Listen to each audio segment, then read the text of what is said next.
Waadaaka eegi. ballantaada ilaali. Assalaamu calaykum kabajamtoota hordoftoota keenya har'aa sittisiif qabannee dhufne afaan Oromoo faati afaan Somaaliffaa paartii kale irratti fireeshaan isinifillee turte akkuma agartan sani har'allee gimaash isin qabannee dhufne jirra jechuudha hanga 5 isa hin gaafadha inni immoo afaan Somaaliitiin isinitti hima jechuudha amma anis gara gaafachuutti seena jechuudha. Wal barachuu dandeenya. Ma isbaran karnaa? Baay'een si yaade. Aad baa kuu xiisay. Baay'ee takka bareedda. Aad baad qurux badan tahay. Si jaaladha.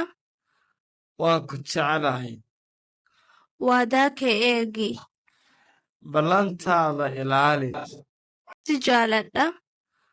Waan ku jecelahay.